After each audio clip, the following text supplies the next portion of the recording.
১,৪৭,৫৭০ বর্গ কিলোমিটারের বাংলাদেশের রয়েছে ১,১৮,৮১৩ বর্গ কিলোমিটারের বিশাল সমুদ্র সীমা। এই বিশাল সমুদ্র সীমা থাকা সত্ত্বেও দেশের অধিকাংশ জেলেরা এখনও ডিপ সি ফিশিং বা গভীর সমুদ্রে মাছ আহরণে সক্ষম নয়। তবে এই গভীর সমুদ্র মাছ আহরণে লুকিয়ে রয়েছে অপার অর্থনৈতিক সম্ভাবনা, যা দেশের মৎস্য শিল্প ও রপ্তানি ক্ষেত্রকে নতুন উচ্চতায় নিয়ে যেতে পারে। সেই সম্ভাবনার কথাই তুলে ধরছেন আরিফ হাসান। বাংলাদেশ নদীমাতৃক দেশ হলেও এর সামুদ্রিক সম্পদের সম্ভাবনা সমানভাবে বিস্তৃত। ২০১৪ সালে ভারত ও মিয়ানমারের সঙ্গে সমুদ্র সীমা বিরোধ নিষ্পত্তির পর বাংলাদেশ পেয়েছে প্রায় ১,১৮,৮১৩ বর্গ কিলোমিটার সমুদ্র এলাকা, যার মধ্যে বিশাল অংশ গভীর সমুদ্র। এই অঞ্চলে রয়েছে বিপুল পরিমাণ মাছ ও সামুদ্রিক সম্পদ, যা এখনো প্রায় অপ্রচলিত রয়ে গেছে। অথচ সঠিক পরিকল্পনা ও প্রযুক্তিগত সক্ষমতা গড়ে তুলতে পারলে এই সম্পদ বাংলাদেশের অর্থনীতিতে নতুন দিগন্ত উন্মোচন করতে পারে।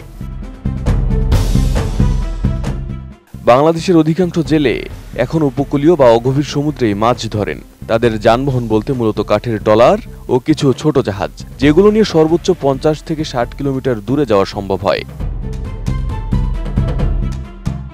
এর বাইরে যেতে হলে লাগে বড় আধুনিক এবং গভীর সমুদ্রগামী জাহাজ, যাতে থাকে অত্যাধুনিক navigation system, fish finder, satellite যোগাযোগ ও পর্যাপ্ত কোল্ড স্টোরেজ। কিন্তু এই প্রযুক্তি ও অবকাঠামো বাংলাদেশের জেলেদের নাগালে নেই। প্রাণ UHT মিল্ক, শুদ্ধতায় ও মমতায় সবসময় সেরা স্বাদে।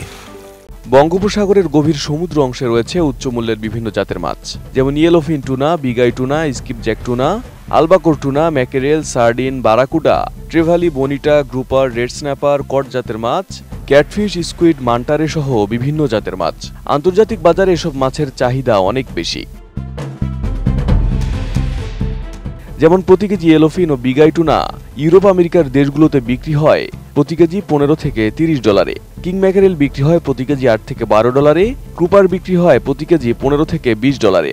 অথচ বাংলাদেশের জেলেদের জালে ধরা পড়ে ইলিশ, রূপচাঁদা, চিংড়ি, বোম্বাই ডাক, কোরাল মাছ, ছোট পেলাজিক মাছ, রে মাছ ও ভেটকি মাছ সহ বিভিন্ন মাছ। যদিও আন্তর্জাতিক বাজারে বাংলাদেশের ইলিশের চাহিদা অনেক বেশি। জাতিসংঘের খাদ্য ও কৃষি সংস্থা FAO এর তথ্য বলছে, বাংলাদেশ বছরে প্রায় ১ থেকে ১.২ মিলিয়ন টন গভীর সমুদ্রের মাছ আহরণ করতে পারে। অথচ বর্তমানে এই আহরণ হচ্ছে মাত্র ১০ থেকে ১৫%। এই বিপুল সম্ভাবনা কাজে লাগাতে পারলে দেশের অভ্যন্তরীণ মাছের চাহিদা সহজে মিটিয়ে আন্তর্জাতিক বাজারে উচ্চমূল্যের মাছ রপ্তানি করা যাবে। গড়ে উঠবে সামুদ্রিক খাদ্য প্রক্রিয়াজাত শিল্প। বর্তমানে বাংলাদেশের সামুদ্রিক ও চিংড়ি রপ্তানি থেকে আয় হয় বছরে প্রায় $৫০০ থেকে $৬০০ মিলিয়ন। গভীর সমুদ্র আহরণ চালু হলে এই আয় কয়েক বিলিয়ন ডলারে পৌঁছাতে পারে, বিশেষ করে টুনা ফিশ, যার প্রতি কেজির আন্তর্জাতিক বাজার দর কয়েক হাজার টাকা পর্যন্ত হয়, যা রপ্তানির মাধ্যমে বিপুল বৈদেশিক মুদ্রা অর্জন সম্ভব।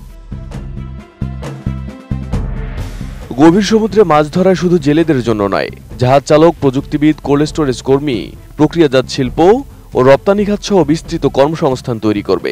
একটি মাঝারি আকারের ডিপসি ফিশিং বহর পরিচালনায় শতাধিক কর্মীর প্রয়োজন হয়, ফলে হাজারো মানুষের জীবিকা গড়ে উঠতে পারে। ১১ জুলাই মালয়েশিয়া সফরে যাবেন বাংলাদেশের প্রধান উপদেষ্টা ডক্টর মোহাম্মদ ইউনূস।